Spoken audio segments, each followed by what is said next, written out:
Hello, Jamie from Inky and Scrappy, sharing with you today a multimedia card using a bunch of lawn fawn sets and some older techniques. I have stamped out a couple of items from the Perfectly Wicked stamp set I will be using today, along with Very Special and then A Creature Was Stirring. The other images were already pre-colored and die cut out before I got this far. I am just going in with some cool grays in the Ohuhus.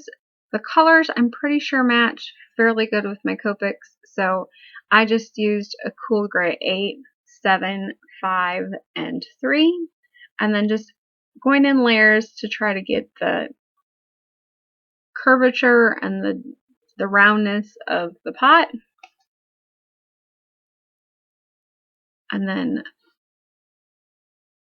I will die cut those out and set them off to the side. I am going in with some gray wool close to my heart ink on this one.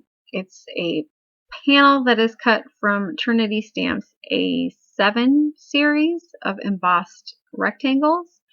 So this is the second largest in the set. And the stencil, I think it's Brutus Monroe, but I'm not exactly positive. It's just a brick stencil pattern. And then for my floor, I have cut out a whole bunch of 80-pound Nina Solar White cardstock, and then I used some Distress re-inkers in Crushed Corduroy and Vintage Photo, and then added some water, and then I'm just running those through quick to add some color onto them.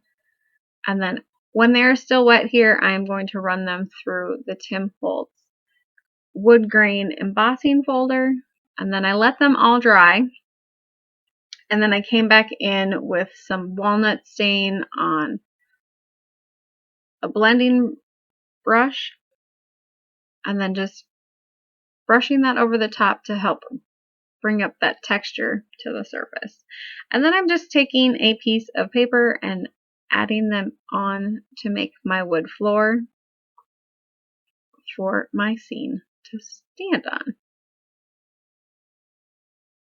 And I didn't need to go all the way to the edge because my page wasn't a full 5x7, but my piece of paper was 7 inches wide. So, and then I will just go and trim the sides and then the bottom off.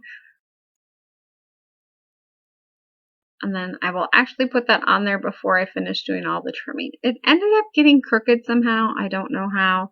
But so then I just made sure that I lined that top row up with my row of bricks so it looks straight. And then I just trimmed off whatever was hanging over with the scissors. And then filled in the little spots that, had holes in the floor, because you don't want to trip over the hole in the floor. And then I am just laying this out here to kind of figure out where my images were going to go. And I decided I needed to finish my sentiment first because I didn't want my images to go up too high. I wanted them to be below where my sentiment was. So this is an old steel ruled die from Sizzix. It's got to be at least probably 20 years old. At least, I don't know, between 20 and 15 years old. And I could have cut it out with, that thick chipboard stuff, but I didn't think that far ahead. So, yeah, I ended up gluing them all together. And this is where I was going to do glossy accents, and it just wasn't going to give me the look I was looking for. And then I remembered I still have some embossing glaze. That's the ultra thick stuff. And I was like, ooh, that'll give me the look of jelly that I'm going for. So I just started layering it up. I think I ended up doing 3 layers on each of the letters. And it has that jelly look to it when it's all done. So it's not perfectly even, and it's just so good. And so, I don't know about you, but I tend to make a mess when I cook. And especially when I can. And especially when it's red. So I took some distress spray in candied apple, and then I just splattered purposefully in where I knew that the cauldron was going to be, and then added a little bit of speckly flecks on the rest of it. And since my brush had mica shimmers in it, yeah, I didn't wash it in between the last time I used it, so my red speckles have mica shimmery in them. I'm not mad about it. And then I just centered up my A. So my A is in the middle. I knew that I was adding to the front of the sentiment, so I was not worried about my M being further over than my J was, and that will get, it looks better in the end, or when the rest of the sentiment gets added to it. And I am just starting to lay down all of my things. I had put foam tape or adhesive on most of my items, except for the ones that I needed to do some stamp surgery with, or some image surgery with, I guess. I needed to cut around hands and stuff so they could hold items. Those ones you will see me put foam tape on, but everything else already had foam tape on it. Most of it was Simon Says Stamp Big Mama foam tape, so it's just got a little bit, and then anything that was all the way in front got a thicker piece of foam tape, either 3M or a different off-brand one that was a thicker thickness. And so I'm taking all of those empty strawberry things that they've already got done with, and then there's still some more to go.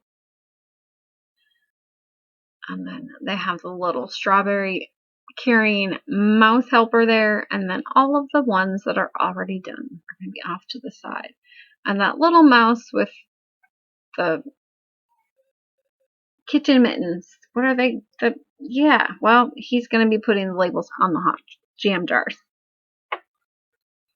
So there's the scene, and then I stamped the Let's from Let's Go Nuts on a piece of cardstock, and then just colored with those same markers over it, and I just hand cut it.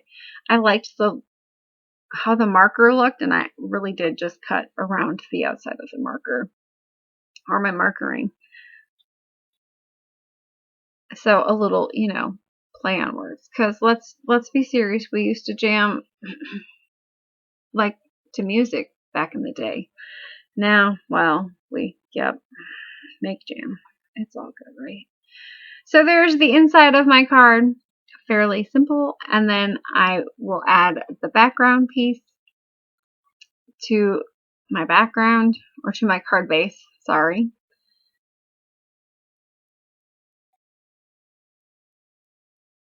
And then I like to add some glue to give me a little bit of wiggle room, and then along the edges so that it doesn't peel up, especially with a card that has a front like this one, because this one's front is fairly heavy. So I just lined that up and then took off the rest of the release paper, and I had used a full sheet of adhesive on the back of this one. I will have it listed down below. It's like a die cut adhesive one, but it's like a 4 3/4 inch sheet of double-sided adhesive. And so I just stuck that onto the base.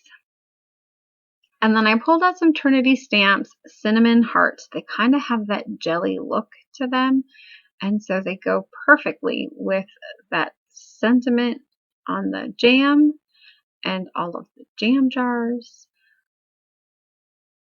And then I'm just going in and kind of cleaning up the glue that oozed out. And then, because I'm extra, as you didn't know, I'm going to add glossy accents to all of the jam jars. I told myself I wasn't going to, and yeah, I did.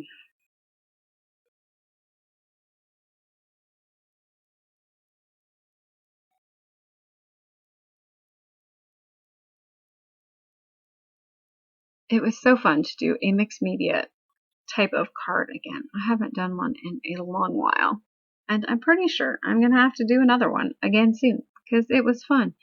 And that, that thick embossing powder, yes ma'am, I'm going to be doing that one again too, because it turned out cool. It's been a long time since I've done that. Anyways, there is today's card for you. It is a 5x7, and I hope you enjoyed. And, maybe you'll revisit some of those old things in your stash that you forgot were there.